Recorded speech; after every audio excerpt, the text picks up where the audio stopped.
Welcome back, folks, to another episode here of our Austrian playthrough where we're going to be absolutely killing it once again. The main focus of this episode is going to be on the stealing of the Norwegian vassal or personal union, which is soon to be our vassal from Denmark. But let's just quickly take note of the fact that I have two little provinces from our previous episode here, my previous time spent within this game, where we defeated the Ottoman Empire, taking two relatively low development provinces, not too hard to actually win. You know, it's not like we were 100% in them, far from it.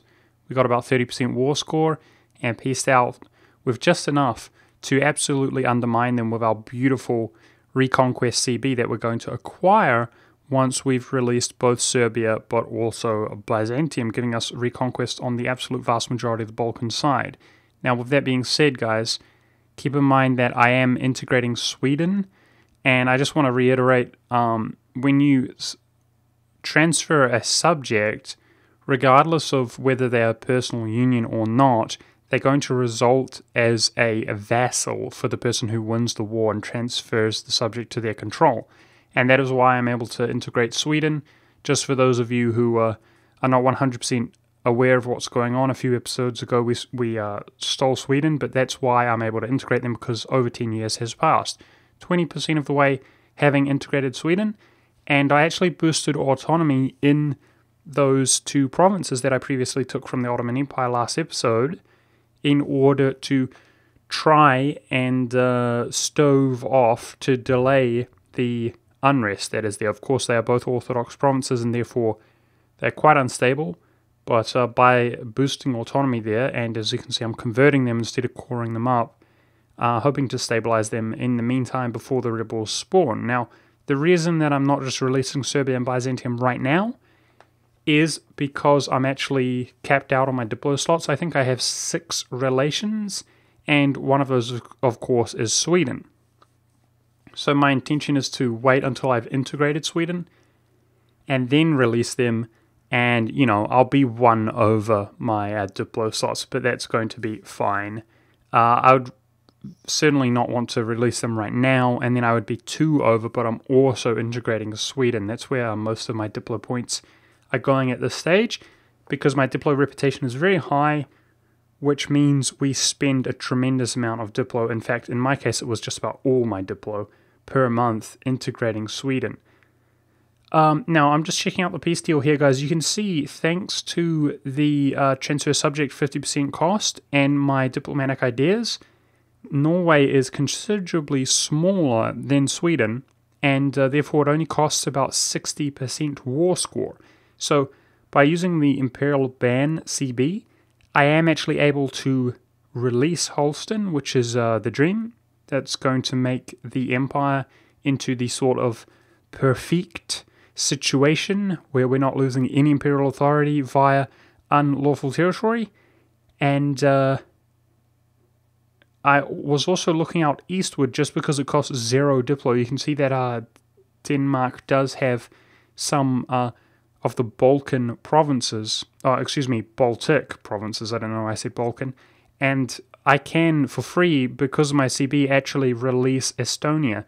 Now, I do ultimately end up doing this, and you might wonder why. Well, I'm basically hoping that Lithuania joins the empire. Thankfully he can. The empire has spread out in that direction. And from my experience, they often will, because they will feel threatened by one of their neighbors. Now, it's a little bit risky to release Estonia, but I am going to do it while I can. And it's risky in the sense that I think the Livonian Order has less likelihood to join the empire if they are more powerful, and by that I mean utilize their reconquest against those Estonian provinces. However, if he does join the empire, then that also gives Estonia, who is also weak and small, the opportunity to join the empire, which he's very likely to do. So I'm just using that while I have it, hoping that things go well and those provinces are added. I also want to just talk, guys, because I'm a little bit more clairvoyant. Like, I apologize. I actually was doing a lot while I was doing the series in the earlier episodes. I was doing an awful lot at the same time, and I wasn't 100% in the right state of mind in terms of like knowing exactly where I was at. Where we are right now currently in this episode is we've only passed 2 reforms, and you can see we're sitting at 25 imperial authority. And a little bit of a cheeky spoiler for you guys, I do actually end up going over 50 imperial authority, and it is because of an upcoming war against the Ottomans. Of course, I have prepped a war against the Ottomans, and of course, I mentioned last episode how I am determined to go in against them and actually take Constantinople when our truce is up, because it is soon, in about 10 years' time, I think, going to lose the Byzantium core, which of course will soon be my subject. Now, with that in mind, all 3 of the times that I've accumulated imperial authority, I have actually been over and been inefficient. Now, I know many of you might be critical, and I'm also critical of myself. This is actually, I have since done another Austrian game where I've actually performed even better than this, believe it or not. But with that being said, I hope that really, because this is an absolutely amazing game, guys, and I hope that really gives people some optimism. It's almost the year 1500. So I know a lot of people feel like, oh, wow, you're doing so well. Well, in many ways we are doing well, but it's almost the year 1500. It's 1496, and I've only passed 2 reforms, guys. So I really hope, at least in the sense of passing reforms, this really makes you feel optimistic. Of course, in 10 years after this war has finished, we're going to be integrating Norway as well, and the main bulk of imperial authority that we're going to actually receive is going to be from adding those provinces in all of Scandinavia, but also elsewhere. Soon, we're going to be focusing our efforts on Venetian provinces and so on around the region that we were just looking at in order to add them. And of course, as you begin to get deep in, you start getting little bonuses. Like once there is internal peace within inside the empire, of course, that means, once you disallow wars, for example, then there's always going to be peace, which is worth 0.1 more per month. And then when you pass the next one, you get 25% more imperial authority and so on. So the end definitely goes quickly. And when you combine that with the fact that we plan to smash the Protestant Reformation, almost as if it never existed in the first place, that means certainly you're going to be able to pull this off in another sort of 50 years or so with ease, assuming that you're in a similar circumstance. So I've been mostly just talking over this. It's pretty self-explanatory how this war is going. This time around, I am able to call in Poland and England for that matter, but I just didn't feel like I needed to call in England.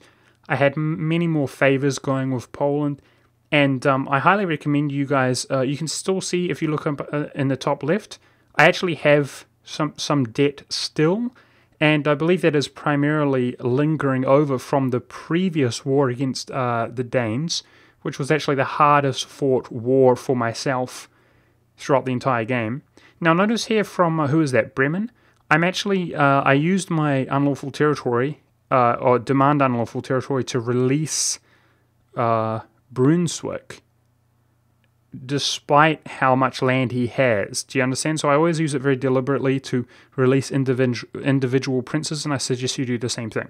Regardless, what I was trying to say, guys, is my economy is in pretty bad shape, my manpower is also in pretty bad shape, but I am trying to keep my force limits up high, and that is to generate favors, guys. We have a very high force limit, and I definitely think it's worth it, even if your economy is not so strong, to generate favors with nations such as Poland, who we're going to be able to utilize against, of course, wars like this, but also the Ottomans in the future. Apparently, I'm struggling there by the looks of things, getting a little bit wrecked, losing some units, which is very unfortunate. But I just wanted to say that this war is going to be dramatically easier than the previous war, of course, because now Sweden is not, not only are you not fighting him, but you're actually utilizing him. The main strength is going to be the fact that you don't have to siege down his forts, etc. But his navy, more so than his troops, is going to be his navy.